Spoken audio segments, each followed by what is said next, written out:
Okay, sige. So let me share again my screen with you. Um, I will share my whole window na, entire screen. Okay, so I'm going to show you some, I don't know, um,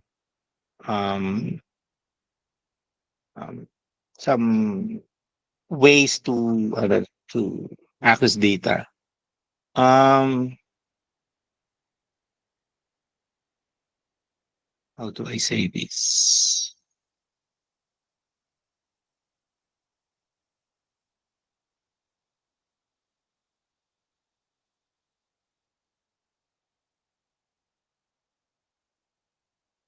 Okay, sige. So let's start with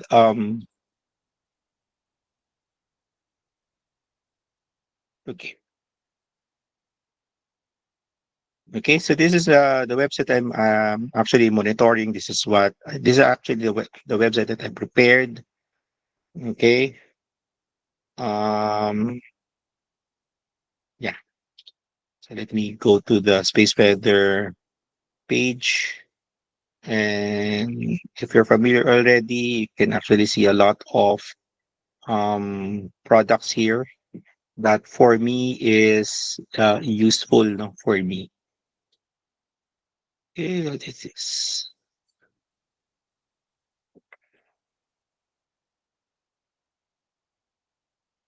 Okay. So far nandito pa lang tayo sa sun. Hindi pa tayo nakakalayo sa sun. So let's try to ano ba gusto kong sabihin dito? Okay, sige. Okay. So there is a website called helioviewer.org. Okay. So basically this is a website, although this is operated by NASA. However, as mentioned here, due to the lapse in government funding, NASA is not updating this website. But that's fine. Okay, but the data would still be available dapat. Okay, so let's try to do this now. So basically, this is a solar visualization website. So this is the online version. You can get the you can actually get the offline version, a full version sa jhelioviewer.org. So this is an offline version of the helioviewer.org. Okay, so you can actually download this and you can actually explore this one. But for today, we're going to look at the helioviewer.org. Okay, and then I will just reset everything. Okay, okay. Let me.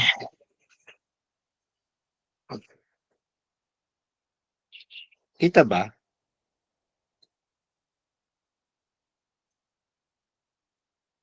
Yes, Sorry. nakita po.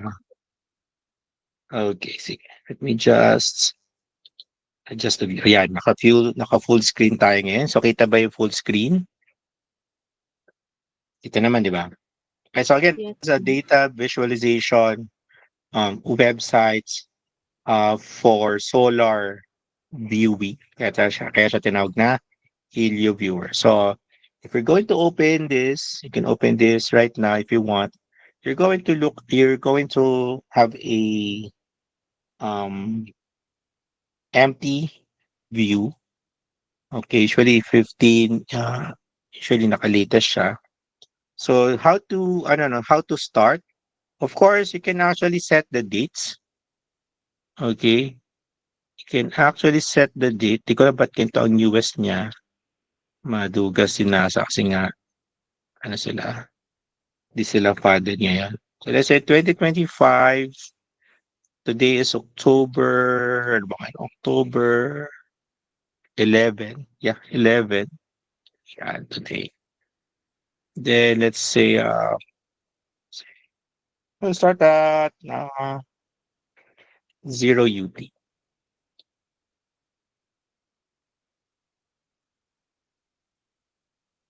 Zero UT na siya.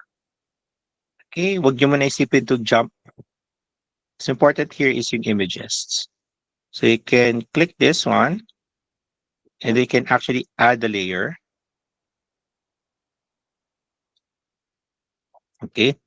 So you're already familiar with yung mga images natin. So you can actually select the image of the sun. So by default, ang nakasulat dito is the observatory that is put here is SDO, Solar Dynamics Observatory, and then you have your AIA, and then the measurement. So this is the different wavelengths no, of observation. You have 94, this view, then you have 131, etc. Okay, so you can actually change this to HMI. So let's start with HMI, white light. Let's continue. Okay, then yung difference, pwede namang wala muna. Okay, and then you can download it. And then you can display fits header. Okay, so let's try to zoom it here.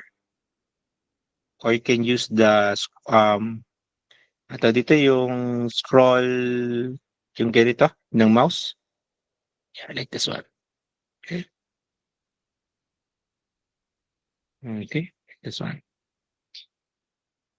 Okay, so let's move to ito ngayon yung image ng sun kaninang 12 UT supposedly. Okay, then we can actually change this to magnetogram like this one. Okay, so meron kang magnetogram, then you can actually zoom. So let's say this one. Let's look at this no, active region. So let me just change it again to continuum. This is the active region. Okay, then let's look at another active region here. This one. Okay. Okay. On the upper right corner, you can actually give you some sense of scale. So you can click this to show scale. Um, I don't know, bar scale. So you can actually, I don't know, more or less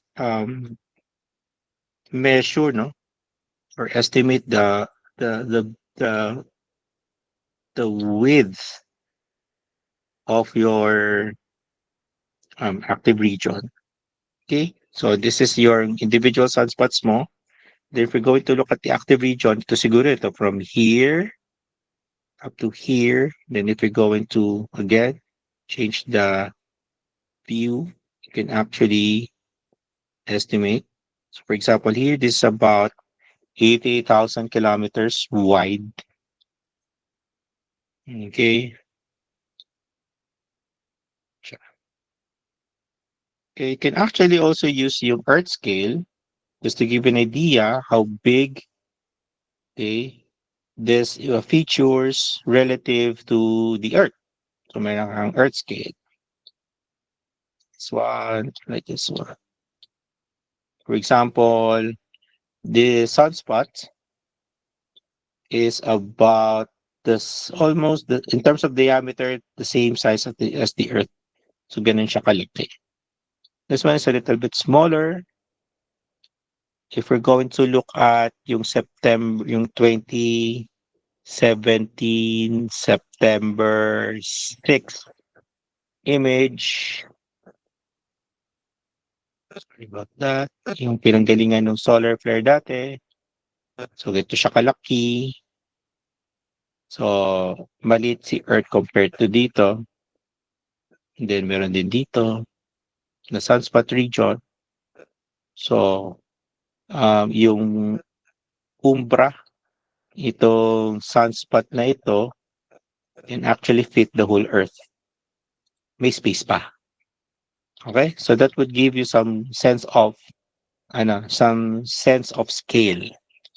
Okay, so let's go back to October 2025 today. Okay, then if you're going to add another layer, you can do that. So you can add another layer here. And then let's say HMI, say magnetogram. Okay, sir, but wala nangyari? Well, basically here tells us that this image is on top of this image. Okay? So yung magnetogram na to will appear if we move this sa taas. So how do we do that? Okay? So ano ba to? You can just ano ba? Either scale down the opacity. Okay?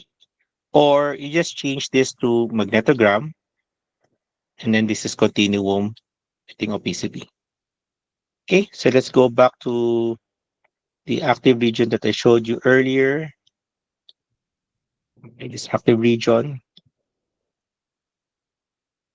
Okay, so from here you can actually study now where the sunspots are relative to the polarities here. So for example, ano yung polarity ng sunspot? So if we're going to slide down the opacity of the of the magnetogram, you can actually see that itong dalawang active regions na to are plus, and then this is the pair, the opposite polarity, like this one. Okay, kita nyo ba? Can you see? Okay.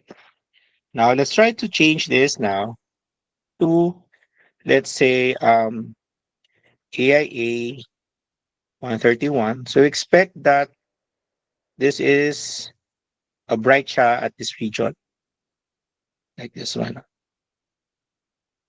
Okay, kita nyo? And even for 193, should be bright. Okay. So as I mentioned earlier, this is positive, this is negative. So we expect that there are coronal loops that would connect the two, as also this one. No?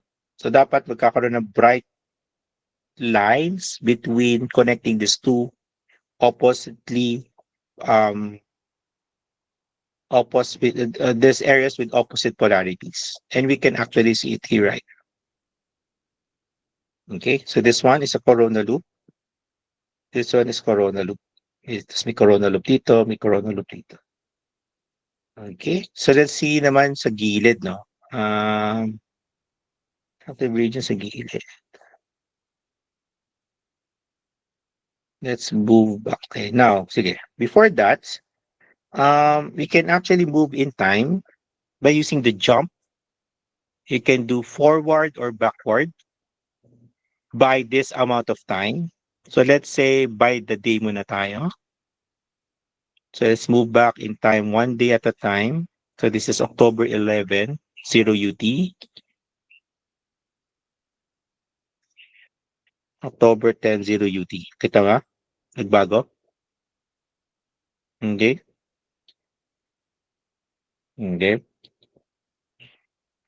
Kita niya?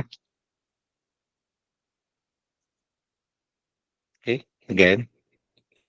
Back pa ulit. Forward.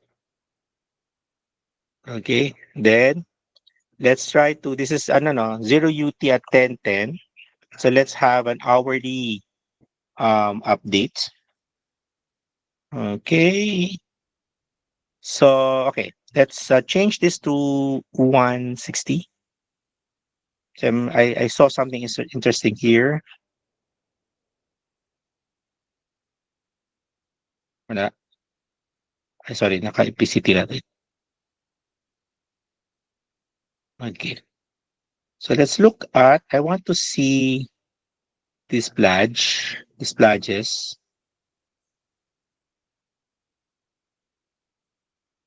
Okay, this pledge. Okay. So if we're going to add another layer, okay, sige, let's say SDO HMI magnetogram. Tatangay natin continuum. So you will notice here na meron ng polarities here.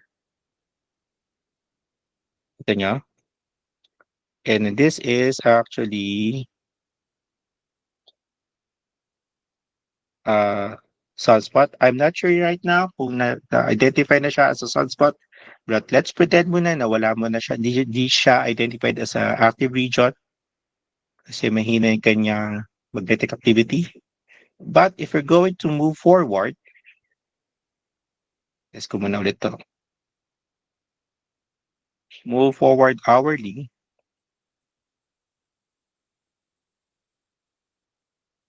Okay. Isa pa. So, nakikita nyo na nagbabago siya.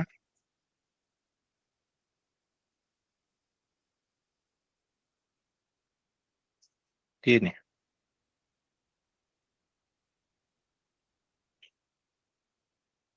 Okay. Napapansin nyo ba? Na lumalaki siya. Okay. Hindi masyadong obvious. So let's move to 6 hours.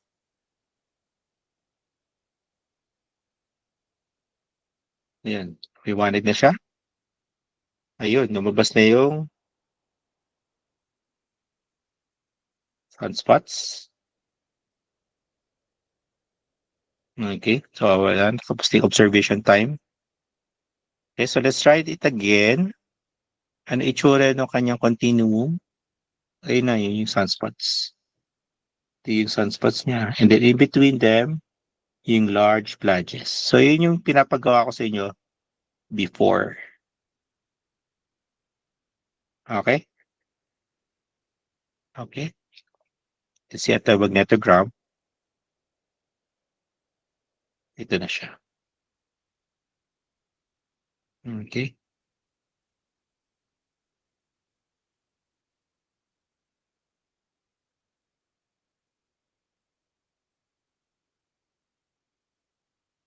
Okay. What else do I want to show you here? Okay. Um, okay, so let's look at another feature, no? Itong video na to. So let me just change the view. Okay, let's use ghost. And then Suvi. And then let's try to use the day before na lang para di tayo magka-problema. And then this is 0. Let's try to 0 UT.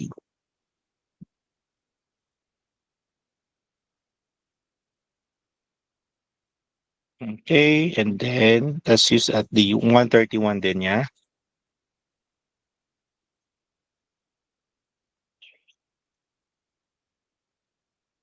Hindi updated yung subi niya. Let's try to do this 1 month before. Ayan. Okay, so this is September 10, 0 UT. And then let's try to compare that with the 131 product of GOES and SDO. Kasi both GOES and SDO provides us an EUV image of the sun at the same wavelength, yung 131 angstrom. So right now we're looking at the image of the sun using the GOES SUVI instruments at 131 angstrom. Then if we're going to change the view. So make the ghost image um, transparent. So you see, we can see the same thing. A little bit blurry lang si Subi. Okay? So now you can actually see here na parang masyadong dark dito, no?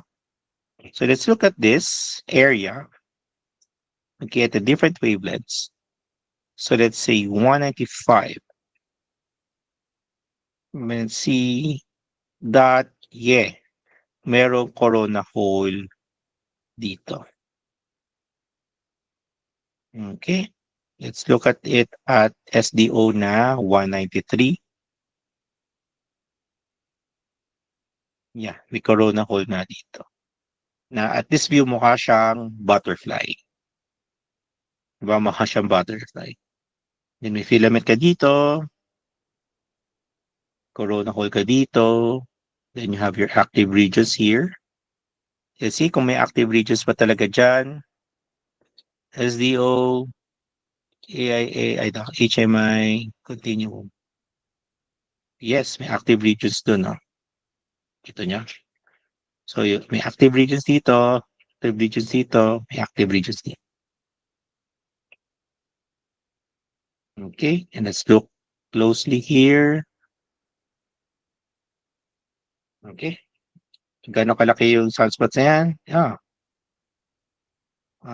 Mga twice or 4 times as big as the sun. This is about 3 times as big, and this is about twice as big. Then you have some smaller changes dito.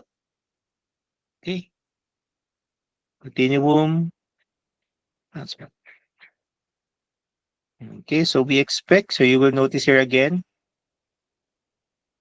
may corona, may corona loops dito, may corona loops dito.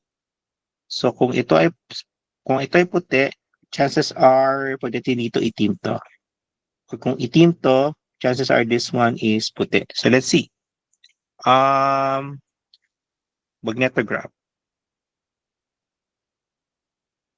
Ay na nga, tama ang hulala ko. Kita nyo? Kung black dito, this one connects to the white areas here. And then yung white areas here actually connects to the black areas here. Etc. etc. So yung white dito will actually connect to the black area here. You can also look at the other ones. Ang sabi malalaki. Ayun, kita din. Ito, this one.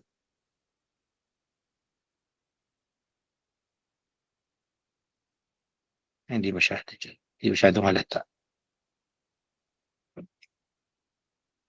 So medyo ano lang tong website na to, it's a little bit extensive sa resources in terms of internet resources. Ayun, kita niyo dito.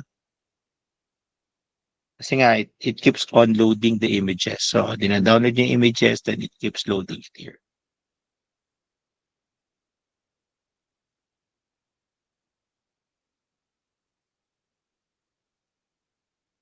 And so, kita niyo yung mga corona loops.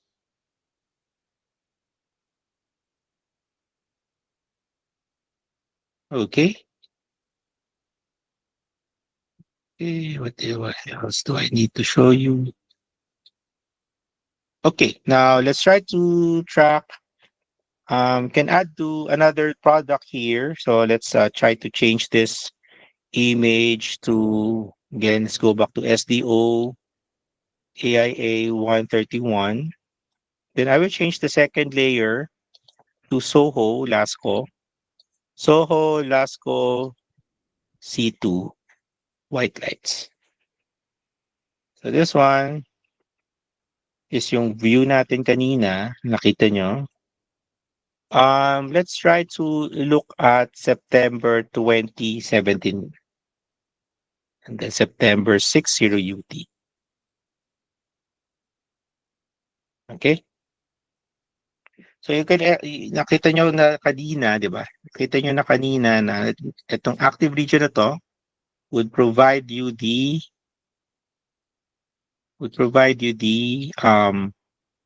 as I will have a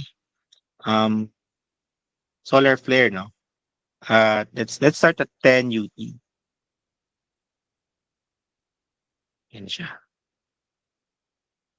Sorry, bawas natin ng 8 UT.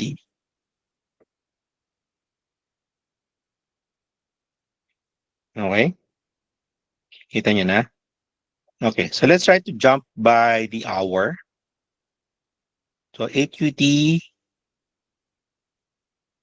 9 UT,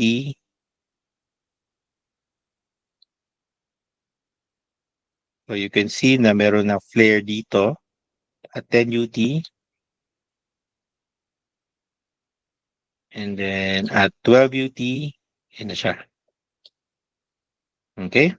And then dapat, right after nito, you can see na magkakaroon ng swelling sa helmet streamer na to. Like that one. Back natin. Again natin 15 minutes.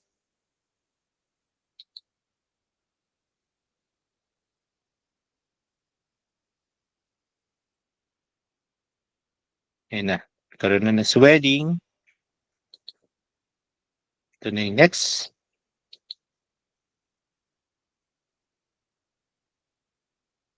Okay. And then sa pang next. Ayan na. So lumaki na siya.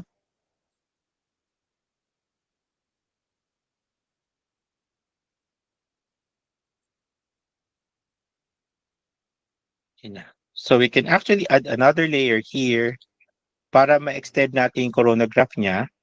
So here we're going to choose STO, Soho, Glasgow, C3. So ito na yung extent niya. Okay, so let's do that again at 12 UT. Okay, by the way, no, itong images na to is actually yung timestamp ng mga images na to. So this is already a composite, di ba? Ng mga images na to. These are the closest dun sa sinet nating observation dates. So yung actual stamp or timestamp ng mga images na to, let's say yung STO 131, ito makikita natin dito yan. Sa ibabaw na yan. Okay? This one and this one. So ito yung mga pinakamalalapit. Okay? So hindi siya magiging eksakto kasi hindi naman yan usually sabay-sabay ginagawang images. But they are obtained or captured close to each other. Okay, so let's try to look at this solar flare, no, as I mentioned earlier. So this is 12:15. Pakita nyo, nag-swell na yung CME dito at 12:30, 12:45, and then nag-swell na lalo siya. And then it will now keep on expanding and expanding and expanding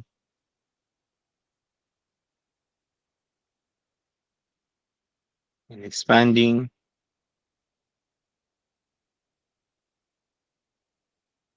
and expanding and expanding and expanding.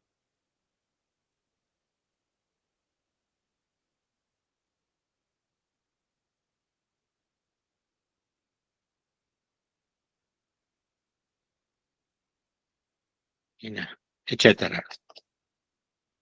Okay, questions po so far? Of course, you can get the data, no?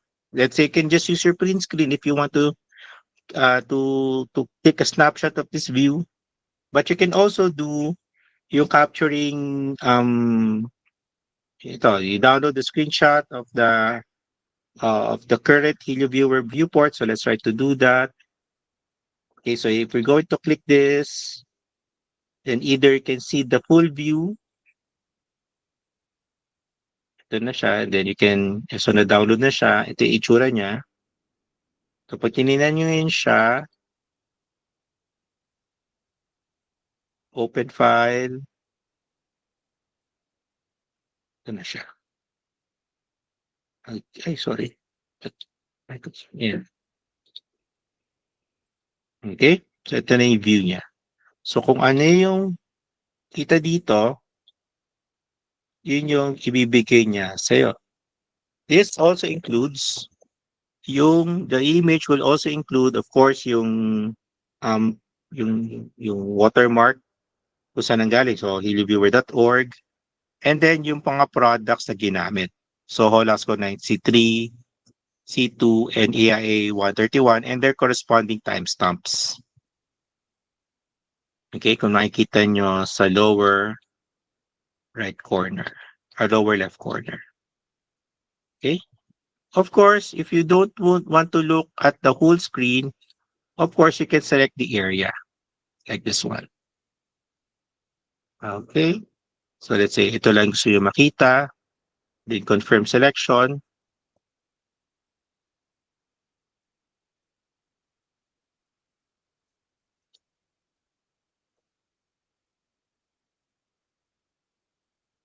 Okay, too small dot to create a screenshot.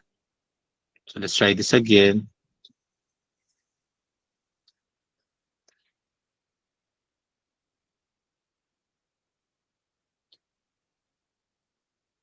Okay? But what's important to me, kasi madali naman mag-screenshot, di ba? Okay? Is yung video download. Okay? So, pag video download, kasi gusto mo ngayon makita yung, ano, no, the whole process, di ba? So, let's try to, you can use the full viewport muna, and then you can determine the start and end. So, I want to start at 10 UT, September 6, zoom in natin na. Ayun na. 10 UT, September 6, and then I would like to end at the end of the day. So, let's say 23 UT, 59 minutes. Okay, then you can actually control the speed in terms of frames per second or the length in terms of seconds. So let's say I want a 5-second image from 10 to end of day. Then you can select I don't know, the, the resolution of the video. So I'm just going to choose original and then you can check if you want to show YouTube videos at YouTube movie icons, etc. So let's say wag muna natin gawin. Okay? So right now what we're actually doing, okay, is getting the video of this whole view. Of this whole view. Okay? Then click OK. Then it will go into a queue. Pipila ngayon siya. Then it will generate the movie. Ayun, naka-queue na siya. So while queuing, you can do another request. So let's say select area naman. So I want to see this area only.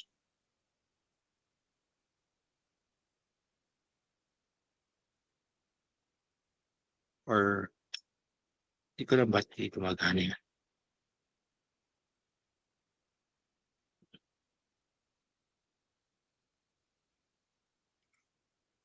Okay. So usually gumagana to eh. Baka dahil naka-down yung nasa. So let's try to zoom in again. Na lang. O yan na lang. Sige. Yan na lang. Then let's try to select area again.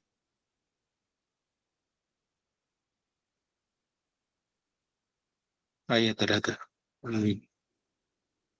Ba't ayaw? Anyway, so let's try to get this view na lang muna.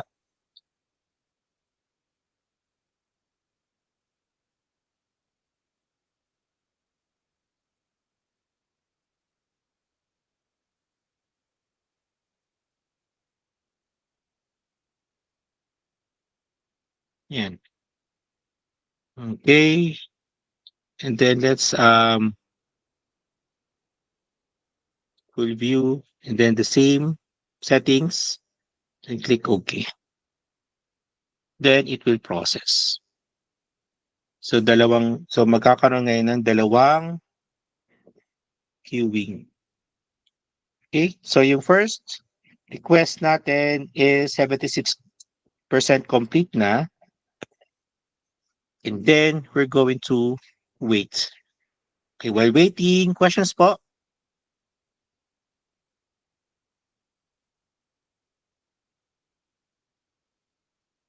I hope I'm making sense, no? So basically, I'm just demonstrating this image. Yeah, no.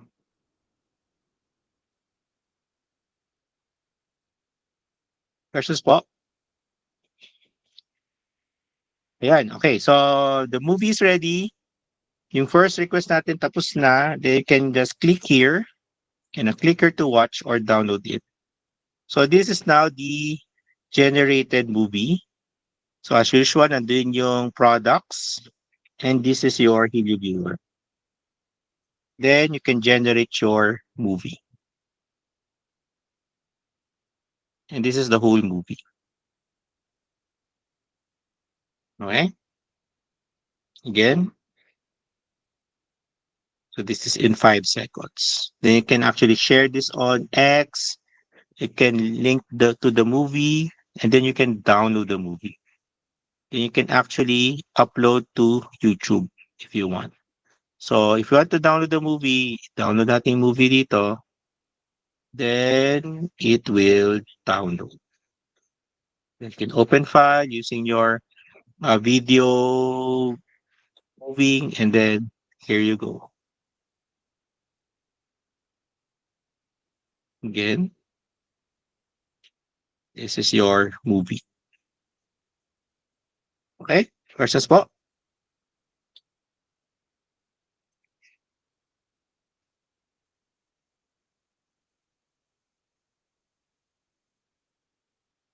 Okay. Okay na. Ready na yung isa. Just now,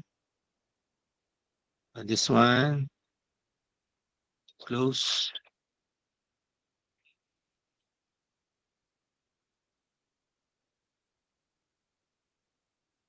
Yan. There you go.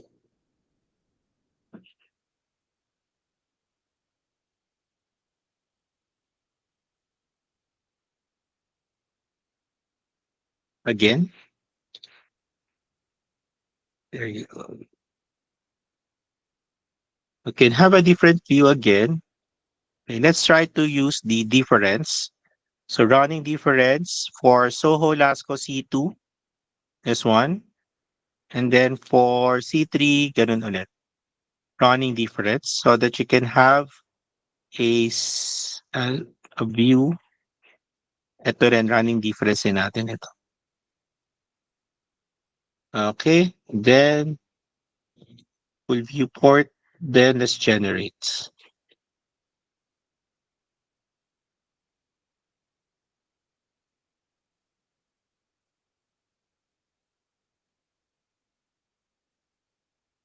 Okay. Questions po so far? You can actually use this, no? So for example, no, remember yung isang ginawa natin, isang assignment nyo before is to, ano, no, um, is to track yung sunspots, no? Yung growth ng sunspots. So we can actually do it here. Okay. So before you generate the movie, you can first check with this one, no, with the observation date adjustments, yung growth, let's say, ng active region. So I want to focus on this active region. Sorry, malikot yung aking mouse. Ito, itong active region na to. This one, itong big na to. Okay, and let's see if they are actually came from the same active region or not. So let's try to jump backwards by the day. So this is 15.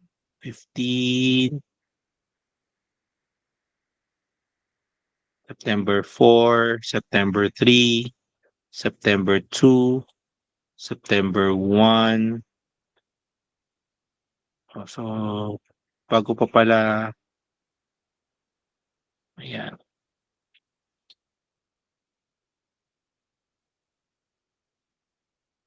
Hmm? Teka, wag mo na yan. Sige, yung isa na lang, yung nag-X plus flare na lang. So let's start at October 31, October 30. Let's look at this active region. Itong active region na to. Okay, so mamaya na yung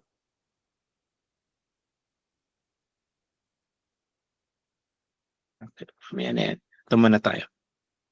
Okay, so one day,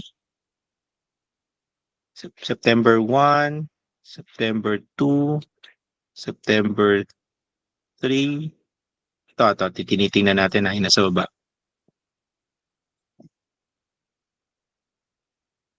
Then September 4. Okay, nakita nyo? Nakita nyo? So, 6 hours. Ang bilis ng paglaki nito from 0 UT ng September 3, 6 UT,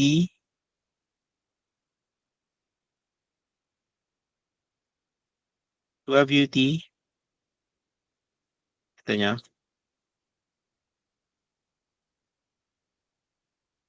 18 UT, September 4, September 4, 6 UT, September 12, September 5, 0 UT. Ayun na, so lumaki na siya, lumaki.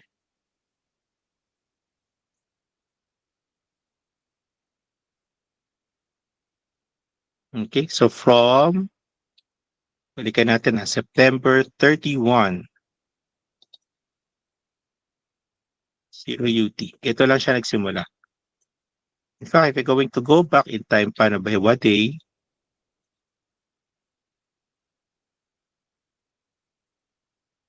Yun yun. Nandun pala siya nanggaling. So that means we can do the video of this. The start at October 29, 0 UT. Okay. So let's talaga pwede yung viewport. Too small daw. Okay. Sige. Let's have I think ito na ba? Ito yun, diba? I think this should work. Yeah, ito na lang. Yeah. Okay, view full port. So, ano yun? October 28, 0 UT to September 8. Let's say 0 UT. Okay.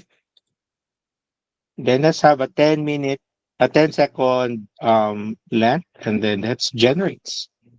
Okay, so while waiting for that, let's look at our earlier request yung using the running difference. And you will see what mas nagiging obvious yung event kapag naka-running difference. Like this one.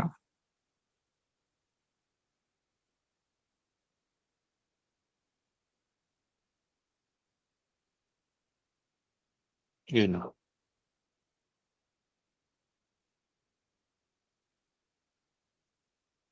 Okay, ulitin natin. Yun. Okay. Okay, just play around, no? Yung mga bagay niyang bagay. Questions po? Sir? Sir, regarding po dun sa sa running difference, ano nga po uli ginagawa nun, sir? As in literal na subtract ng frames or? Yeah, difference ng frames. So pag sige, let's watch this again. So dark areas means bumaba yung intensity. white areas means flashing intensity. So if we're going to look at frame by frame, it says you can look at the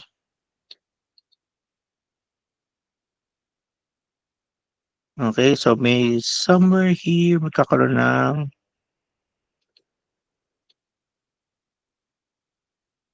ayun. Nakita niyo yung dito, lumiwanag siya. Kasi nga, karoon ng brightening. Right? Yun. Ito niyo yung brightening doon. Maliit-liit na. Hindi masyado kasi hindi ko ma-zoom in here. So dahil dyan, nagkakaroon ng swelling. Yan, ang swelling means nagkaroon ng increased intensity here. Okay. You know.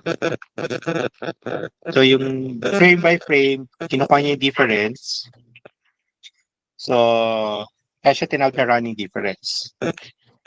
You can also do a base difference, meaning yung first image mo, i-differentiate niya succeedingly. Yung relative value mo would be the first frame. Ito yung usual na ginagamit. So, kita nyo dun sa sun, sa center disk, sa distant sun, nagkaroon ng white area, so that means nagkaroon ng brightening. Nagkaroon din ng brightening sa solar corona, and this is your CME. Like that.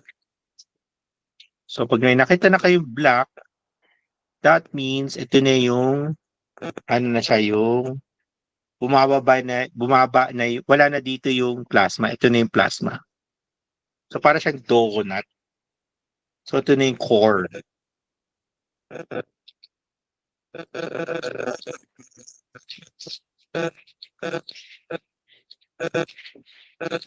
Yan. Itong CME ito yung core niya. Itong brighter area na to. Ito yung cavity niya. Okay, so let's do this. Yung HMI continuum, let's download it. So we're looking at this.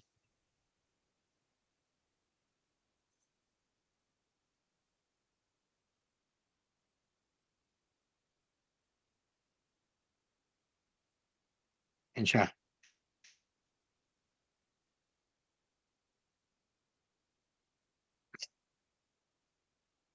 Yun o.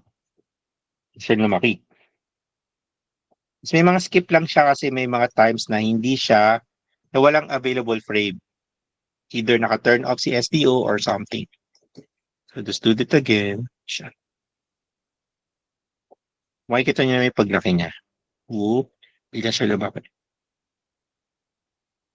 Hindi na out of frame siya. Yung itong dalawang to, basically, they're relatively stable, pero nakikita nyo, no, they are actually coming from the same active region. Paano ko nasabi? Ito yung sa taas, ha? Yung sa taas tayo, sa taas. Yung dalawang. Yan. Kasi if you're going to notice, yung paglaki niya nanggagaling sa gitna nilang dalawa. Okay, so if you're going to ayan. So you will adjust again, no? I mean yung speed kasi minsan pag masyado mabilis, 'di ba? Pero dito makikita nyo na there yung itong active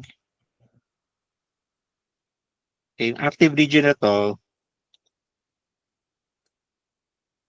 yung active region na to, hindi siya lumalaki in size, pero nagiging complicated yung gitna niya. Yung active region na to nanggagaling sa gitna, pumupunta sa gilid. Ito, nag-grow siya sa paligid. Yung parang ano ba tawag ko dito? Yung mother sunspot niya na nandun from the start, nagkaroon ng growth ng active region ng sunspots around it. Okay. Kanya. Tapos yung pumalupot sa kanya. Which is different from this one. Ito, yung pag-grow ng mga sunspot, nangyayari sa gitna, tapos pupunta dun sa gilid. Ito, pumalibot yung yung growth nung ano, yung growth nung active region nangyari doon sa paligid niya. I hope I'm making sense, no? Makikita mo yan eh. Again. Then, of course, you can download.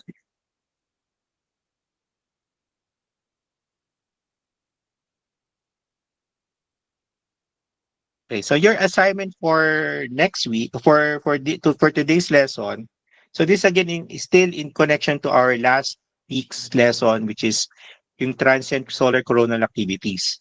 So, kasi di ba remember before, yung solar flares, yun yung pinakita ko sa inyo, di ba? Yung kailangan yung gawan ng kuhanan nyo ng images, i-check nyo yung solar flares niya, kung, ito, sabi ito, yung, ito, yung this one, yung X-ray flux niya and then EUV. And then you can look at the 30 minutes before and 30 minutes after how it's, I don't know, how the brightening happened. Okay? So, one of the things that you should look at is after 30 minutes, does the solar flare still bright? Or yung solar flare is a short-lived solar flare, like within 30 minutes, at tapos na siya. Okay? So, yun yung mga titingnan natin. Okay? So for today, in connection to that, what you're going to look at is if those solar flares produce CMEs. So, okay, so dudugtong nyo ngayon yung CO, yung C2 and C3. Similar to what you saw earlier. This one. Okay, so that is both the normal color ng LASCO C2 and C3 and yung running difference. Yun lang. Okay, and then again, you will do some observations in written form. What do you observe? Does that make sense? Ganun lang muna kasimple. Okay po?